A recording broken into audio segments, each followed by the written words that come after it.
Stay tuned. Coming up on this episode, I interview Chris and Sam Adams, twin brothers and first responders from Colorado Springs, talking about their book, Life and Death Matters, Professionalism and Decision-Making for First Responders. But first, let's pay the bills.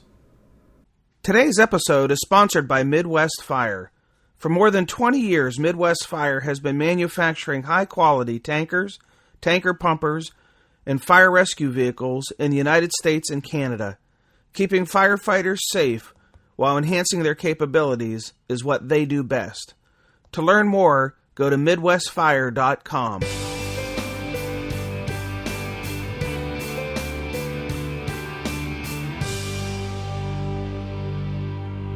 Hello and welcome to episode 282 of the Situation Awareness Matters show. I'm your host, Rich Gassaway. The purpose of this program is to help improve situational awareness and high-risk decision-making for individuals and teams who work in high-stress, high-consequence, time-compressed environments with changing conditions.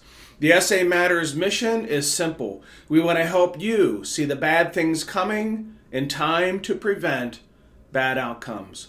I'm coming to you today from my office in St. Paul, Minnesota, having just returned from conducting 4 training programs in Michigan for the Lansing Fire Department and the Ingham County Fire Chiefs Association. Today's feature segment is brought to you by SimsUShare. SimsUShare is a simple and affordable way to help you develop and practice situational awareness skills. You can quickly build sims from your photos to simulate almost any kind of incident, including active threat scenarios. And the new SimsUShare Command Training Center now lets you conduct multi-company drills over the internet so you can run drills even while your companies remain in station. Check them out at SimsUShare.com. All right, let's jump into today's feature segment, part 1 of my 2-part interview with Chris and Sam Adams, discussing their book, Life and Death Matters, Professionalism and Decision-Making for First Responders.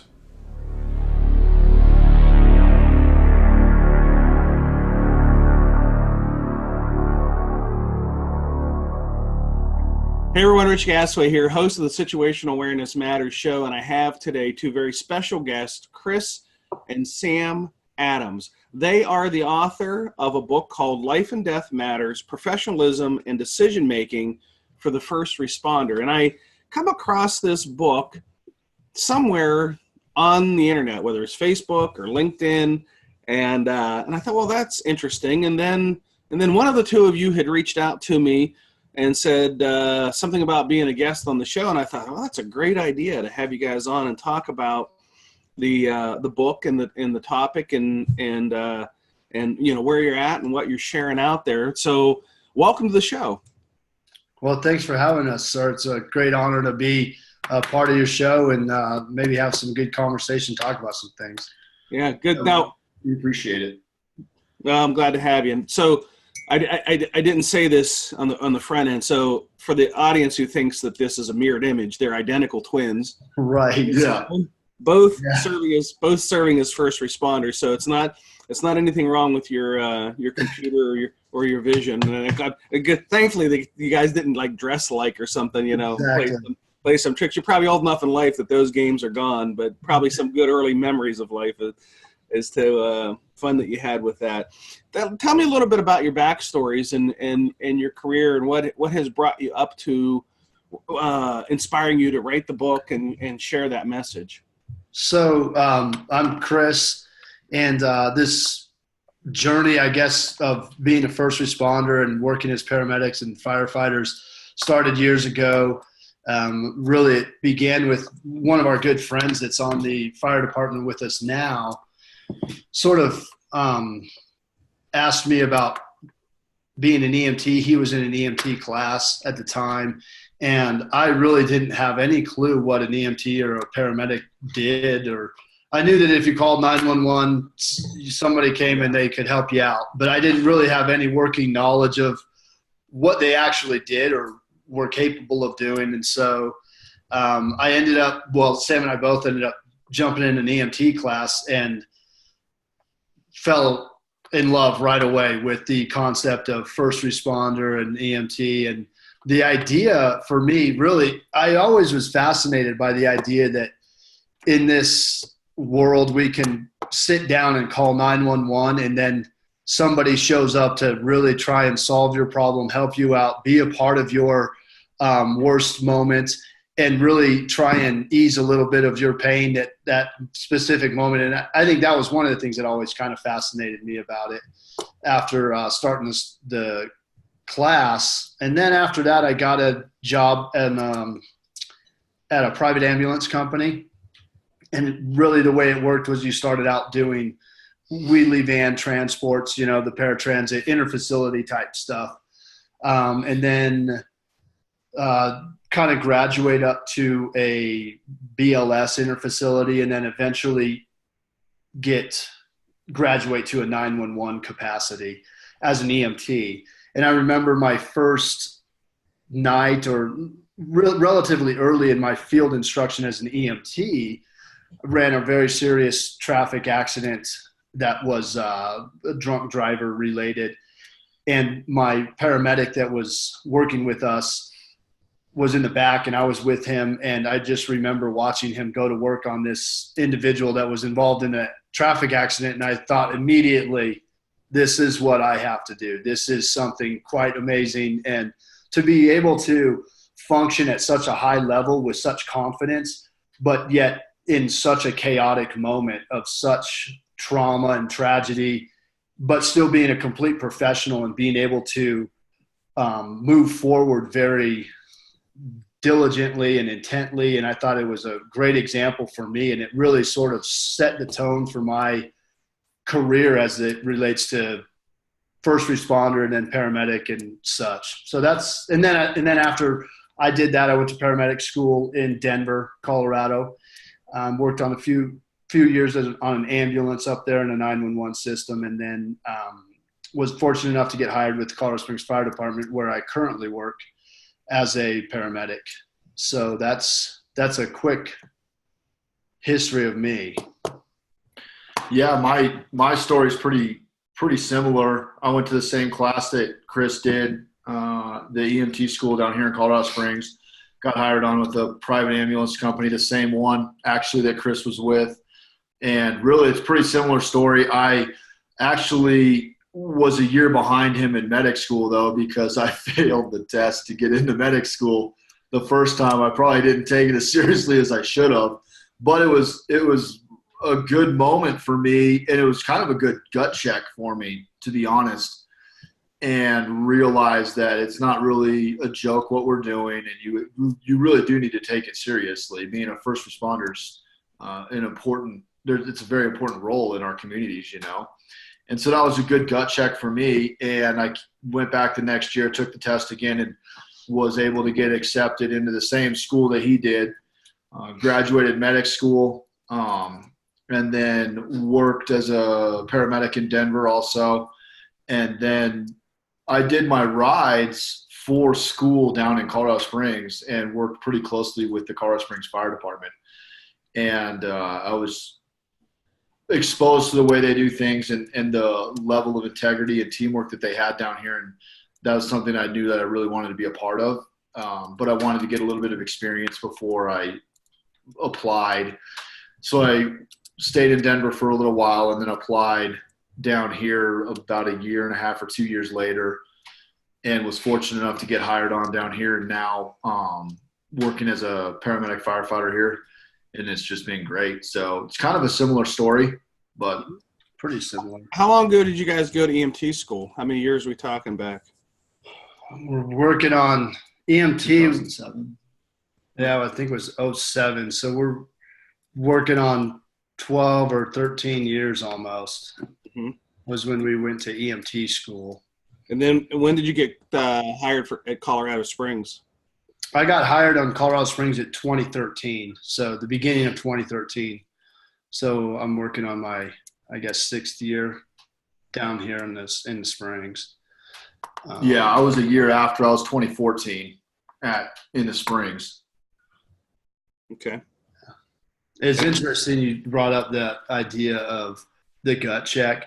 and how important it is that what it is we do. I was having this conversation with a guy the other day, doing this job for not a terribly long amount of time, but 12 years or so now. And we were having this conversation about how significant it is that what sort of role we play in the community and the significance of impact that we as first responders can have in people's lives. We had just a really sort of, an interesting call, and you really it always brings you back. No matter how long you've been doing it, sometimes you get those calls and you realize that what we do does matter and it really can impact people's lives. And I think for me, it's important to always keep that fresh in your head so that you don't become complacent, you don't become sort of cavalier towards the job. And people don't know, or they expect you to come on the scene and really be a professional and be able to solve their problem. Anyhow, I just thought I'd tag on that. I thought that was an interesting conversation we had. Well, and I've learned, I think, as a caveat to that, I've learned that really, for me anyway, a lot of the joy that I get is from the real mundane calls, like a grandma fell on the ground and we got to pick her up and just get her squared away, get her back to bed, get her something, I actually get a lot of joy out of those really mundane calls. I don't know and I enjoy that because that's really what we do the majority of the time. Now, obviously we enjoy running structure fires. That's the pinnacle, but, you got to be able to have some joy and in the other calls to get you to the structure fire for sure. Yeah. It's interesting you'd say that because I'm just this morning flew home from doing 2 programs for EMS personnel, and some of the people in the programs were talking about responder fatigue and the challenges of trying to keep a level of enthusiasm and motivation during what can be a high volume of routine type calls. Now, I don't know this is necessarily the premise of the book, but what's some tips that you might offer to someone about how to keep that level of enthusiasm up when you're running, 12 to 15 calls a day, and with maybe the biggest majority of them really not being in true need of 911. They might be in need of help or someone's help, but not necessarily paramedic level care kind of help. So I think one of the things that I do personally, and we don't specifically address that in our book. There's a few sections I think that we do talk about some responder fatigue and how that some of the methods that we talk about can help to mitigate those problems. But I think that one of the things that I see is that, one, people have a unrealistic expectation of what the job is. In some ways, they're unwilling to really get over this concept of what the job actually entails. And so they have an unrealistic expectation. Well, you can't ever meet that expectation. You just won't. And so you're always striving for something that's unattainable. And so it contributes, I think, to some burnout in some ways.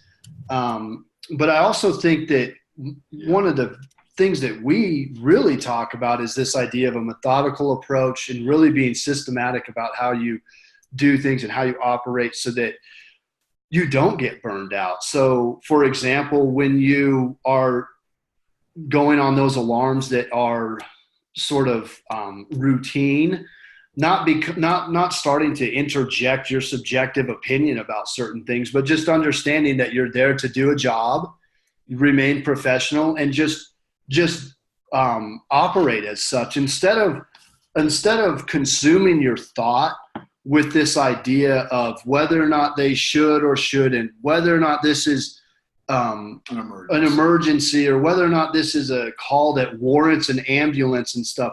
Those things obviously on every scene can work themselves out, but worrying about that and consuming your own thought about that, I think really contributes to a lot of people getting burned out, because then they just go out the door and they're like, oh, this is just another fall or whatever the alarm is. And they they've already beaten themselves before they even get to the alarm. And then you start to see that sort of attitude permeate the team.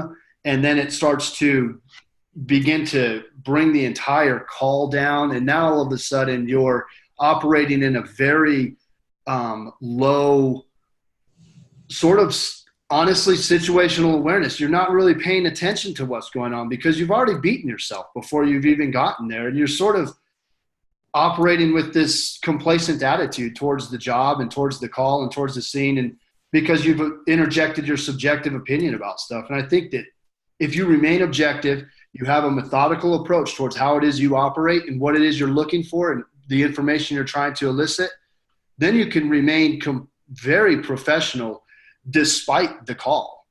And I think that's one of the ways. Okay. Yeah. For me, I know that one of the things that I try to do is I always find it interesting that we get concerned about what call we're going on before we even know what we're there for, based on dispatch notes or whatever. And it's like we've all run all over the country. We've run the call that is a alpha level fall patient that actually is a cardiac arrest. And so when you get there, you've already disengaged, and now you have to re-engage and actually try to get them, start CPR and intubate them or whatever it is. And so it's much more difficult to re-engage if you have that kind of an attitude. And so but what's ironic about that, what I think is funny, is that everybody's done that, but they still continue to do it. And I'm like, well, I try to conscientiously, and that happens to all of us. It happens to all of us. But I think that I try to conscientiously stay engaged all the time and see until I know exactly what it is that we're going on. And I think the other thing that really helps people with fatigue, and this is my opinion here, is developing a really good team. If you develop a really good team on the engine company or the truck or the ambulance, and those guys are willing to help you and they're willing to take some load off of you, depending on what kind of situation you're in or what kind of system you run, whether it's with paramedics and EMTs or whatever it is. But I think at the real base level is to develop a really good team, and then it's not just one person, and then the team can take the load off and take the call volume away, and it just helps a lot. And I know that's helped me tremendously. I mean, the station that I'm at now, I mean, we have such an incredible crew, and they help me so much with report writing, with taking calls for me, and making sure that I'm squared away, making sure that I've got everything I need. Because the way we run it here is I'm the only medic there at the firehouse, and they really, really help me out with stuff. And I think that if you take the time to create good relationships with the guys that you're running out the door with, it's going to help you with fatigue. Yeah. It's always nice to be able to have somebody that can kind of tap you out, so to speak, and be able to, when you're starting to get frustrated on things, to be able to jump in and operate at a high level. And I think that is a direct reflection of the amount of time that we as paramedics have to involve ourselves with developing team members. I don't know, everybody does, lots of different systems operate different ways, but I think Sam's onto something for sure, that as a lead medic, you have to develop the team, and so that you're operating more efficiently and effectively. And then you can run calls and enjoy them rather than become frustrated with them. Okay. Let's go back in time to the point where the two of you were having a conversation about writing a book. What triggered that to come into your mind, or you said, we ought to write a book about this? There had to be something or a series of some things that happened that caused the two of you to believe that those thoughts needed to be put on paper and then, pushed out to the world. So what was the setup for that?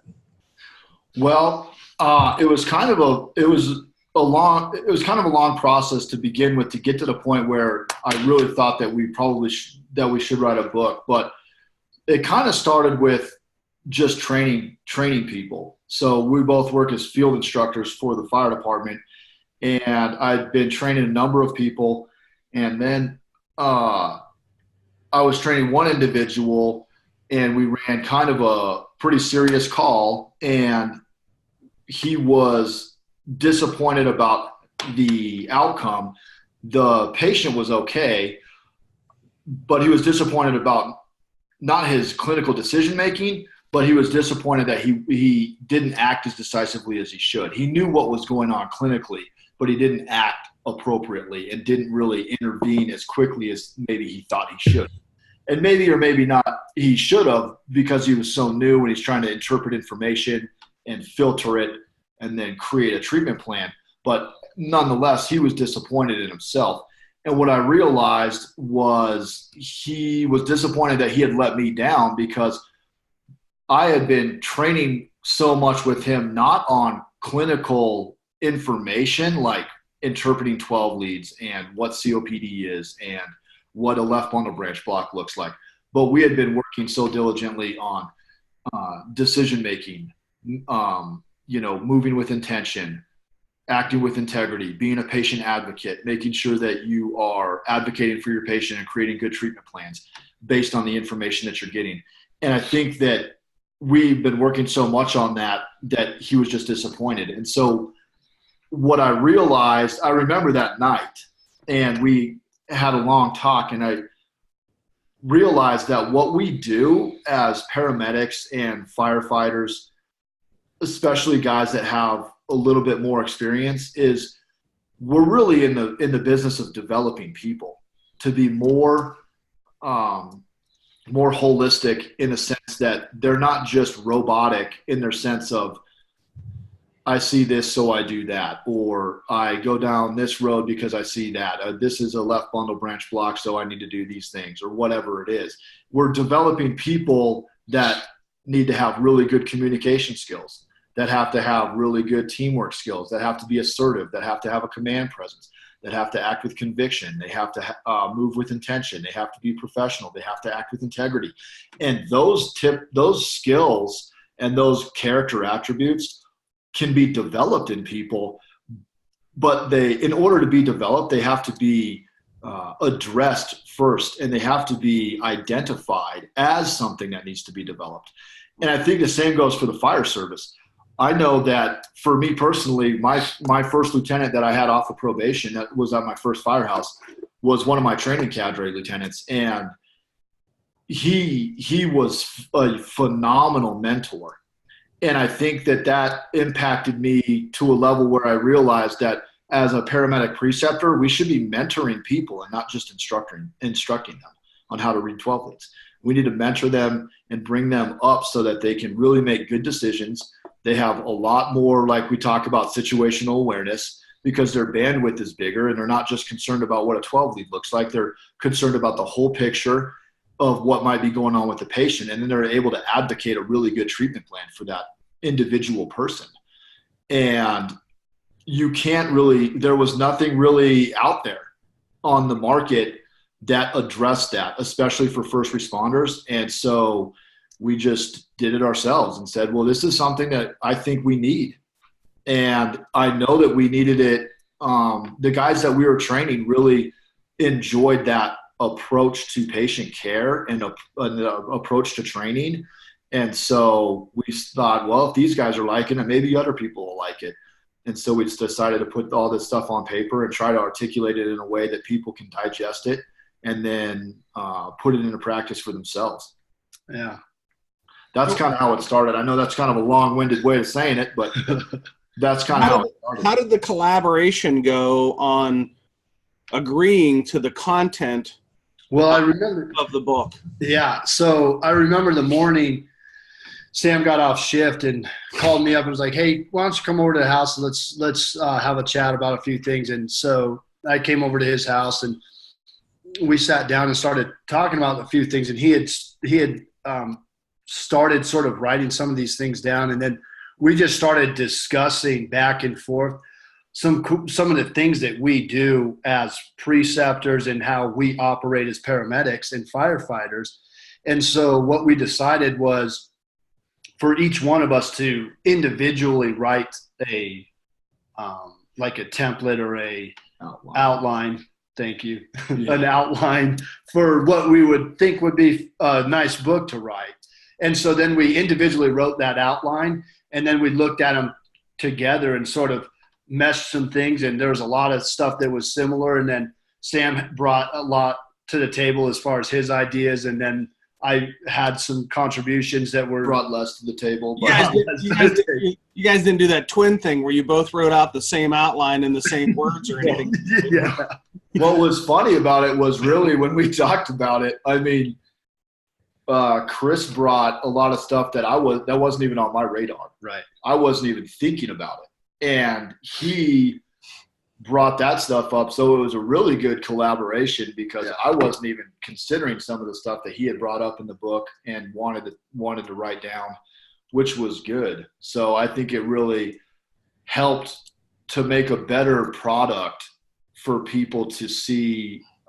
And it was just better information in there than just one of us doing it.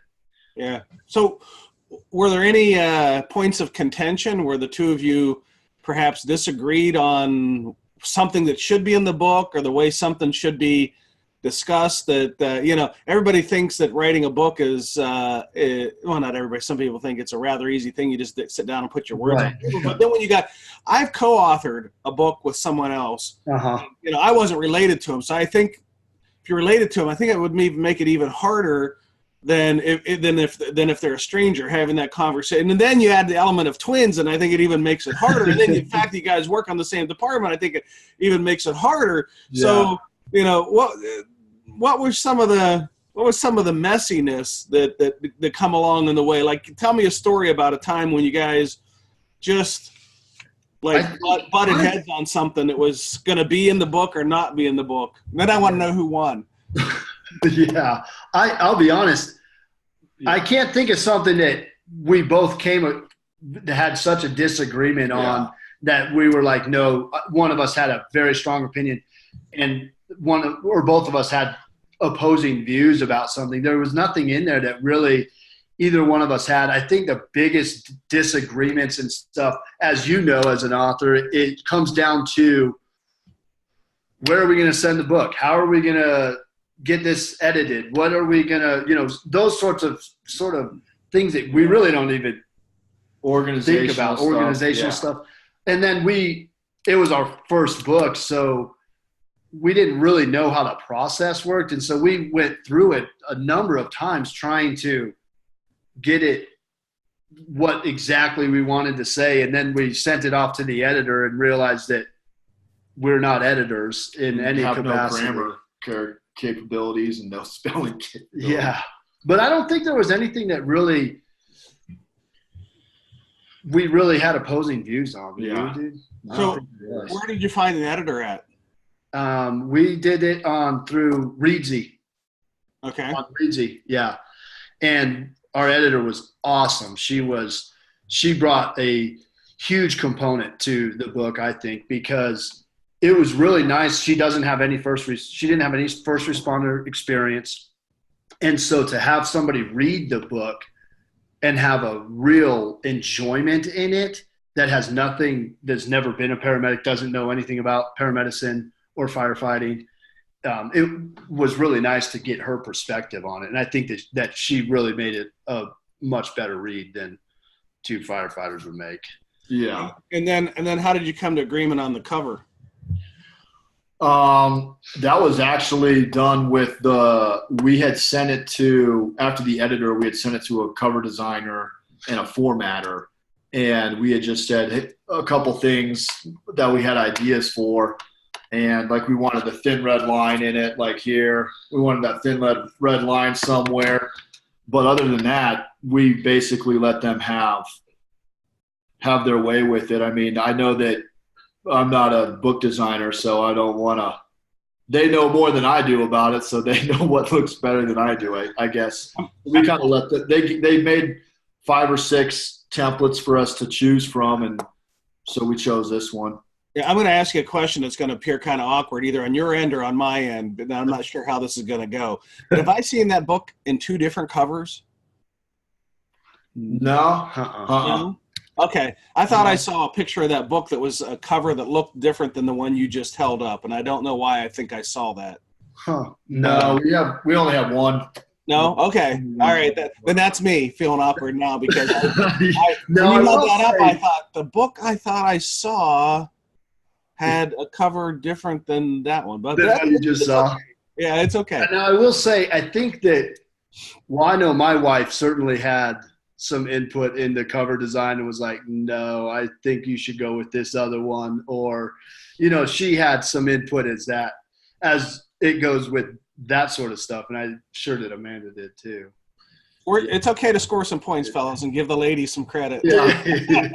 Because they're gonna watch the podcast. I know that this cover isn't the one that I had actually picked out, but I think that it's nice. It works. And I'm like, yeah. I know that we wanted a thin red line and we wanted a Star of Life involved in it, because one of the things we talk about is that this isn't really a book on paramedicine. It's a book on how to be a decision-making first responder, professional, attributes, character traits. What we develop in the book is this idea of the integrated pre-hospital emergency approach. And what we do is we develop 3 concepts that you have to integrate. You have to integrate personal character attributes, and you have to integrate decision-making skills. And so I think that when we sort of were talking about the book cover, it came to this point where we wanted to show people that there's more to this book than what a typical paramedic would pick up. Like, I want to learn how to read 12 leads, or I want to learn how to interpret 12 capnography. It's more about how to act professional, decision-making, methodical approaches, how to really act like a professional. And so that was what we sort of came to. That's what the book is more or less about. You said there were 3 components, but you only said 2 of them. So I'm gonna pinch you to give me the third one: personal character, decision-making skills, and medical information. And medical information. Knowledge. Sorry. Okay. Well, I'm glad you caught me on that one. Well, I'm writing them down so I can put it in the show notes, and I'm like, oh, he stopped at 2. So medical information, you have to have a general understanding of medical knowledge and information in order to be a paramedic. And you learn those things in school. And then you have to have personal character attributes and decision-making principles. And so when you integrate those things together, you become really a very well-rounded and successful first responder. And we put in the book, the disclaimer is that this book is not intended to teach you about 12 leads, right? Or teach you how to read that capnography. It's intended to provoke some thought about personal integrity and accountability, and provoke some thought about how it is that you conduct your methodical approach, and what's your process for running an alarm, and are you systematic and methodical about it, and what sort of attributes are important to first responders. One of the things I tell people is, when we go to do our interviews for paramedic school or fire academy, whatever it is, everybody always talks about these hot button topics like integrity, accountability, honesty, humility. And so, but then we briefly sort of explain those things during the interview. Hopefully we get on the job and then move forward with our careers. But I think that it's really important for us to pause for a minute and understand what those attributes actually mean. What are those principles? How do they function within the professional first responder, firefighter, paramedic? What does a firefighter with integrity actually look like? And so we developed a lot of those thoughts on paper. And I think that at the end of the day, it really was awesome, because you have this, when you're forced to sort of articulate your thoughts, it really forces you to elaborate on your thoughts and really develop them. And it was really awesome. I know that I became a much better paramedic after articulating my principles on integrity or humility and why humility is so important as a paramedic. And so that's sort of what we did. All right, what I'm going to ask you to do now, which, is putting you on the spot because we didn't really set this up in advance. I'm going to ask each of you to pick 2 powerful lessons from the book. So 2 from each of you, four powerful lessons. And hopefully if you do this well, somebody's going to say, wow, there's 4 lessons and there's 40 more. I got to get that book. Holy cow, what a value add just to sit in this podcast and just get those 4 lessons. So you want to cherry pick the 4 best or 4 in the middle and then say there's even better ones in the book. Better ones. However you want to bait that up. Give us 4 powerful kind of Shazam, that's good stuff kind of lessons that come out of the book. So I'll start with the first one. Thank you to Chris and Sam Adams for sharing your passion with our listeners and viewers today. The Situational Awareness Matters show was launched in 2014 with a purpose to give a platform to those who've had near-miss events to share their stories. When I'm on the road delivering classes on situational awareness, I am often asked attendees about their near-miss events that they've had, and they've shared some amazing stories. These stories motivated me to launch this podcast in the first place, so those lessons could be shared with a bigger audience, you. The Situational Awareness Matters show, podcasted as SA Matters Radio, and our companion video program, SA Matters TV channel on YouTube, along with other videos we've posted there, have enjoyed over 800,000 downloads, and I'm so thankful for your support. I feel so honored to be able to provide a platform for these amazing stories to be shared. If you like our show, please do me a solid favor. Subscribe. For the audio version of the show, just search SA Matters Radio on iTunes, Google Play, Stitcher Radio, or iHeartRadio. For the video version, subscribe to SA Matters TV on YouTube. And if you find value in the show, I would really appreciate it if you would give the show a rating and write a review. Your ratings and reviews help others to find the show, and more importantly, your feedback inspires me to work even harder for you. Since 2007, Situational Awareness Matters instructors have helped more than 1,300 organizations and have trained more than 80,000 individuals to improve high-risk decision-making, including first responders, industrial workers, military personnel, business leaders, medical professionals, utility workers, highway workers, public transportation operators, aviation workers, oil refinery process operators, and so many more. If you or someone you know works in a high-risk, high-consequence, decision-making environment, then we're here to help to improve your safety and your survival, and to help you accomplish the most important mission of all, and that's to go home to the ones who love you. I'd like to take a moment to honor and thank the companies, organizations, agencies, and departments that have hosted recent Situational Awareness Matters training for their team members. The International Association of Fire Chiefs Fire Rescue International Conference in Atlanta, Georgia. The Itasca County 911 Communication Center in Grand Rapids, Minnesota. The Lansing Fire Department in Lansing, Michigan. In the Ingham County Fire Chiefs Association, also in Michigan. If you're interested in where we're going to be coming up next, here's the schedule. August 21 and 22 will be at the Coastal Bend Regional Advisory Council EMS Committee Training Seminars in Corpus Christi, Texas. And August 27 through 29 at the Safety Plus Conference in New Orleans, Louisiana.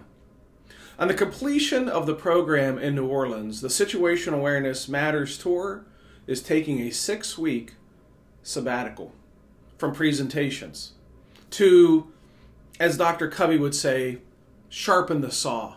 And I'm going to focus on my personal development. But while I'm on the road, the podcasts are going to continue to be released every Tuesday, just as they have been for more than 5 years. If you want to see the locations of all the upcoming events, just head over to the samatters.com website and click on the upcoming event schedule that's under the training tab. If you're interested in hosting a program, just click on the Contact Us tab on the top of the SA Matters homepage, and I'll give you a call. If you want to become part of the SA Matters community of learners, there's several ways you can do that. Check the show notes for how to get connected with us by signing up for our monthly newsletter, subscribing to the SA Matters radio podcast, subscribing to the SA Matters TV YouTube channel, and how to follow us on the social media channels of Facebook, Twitter, LinkedIn, and Instagram.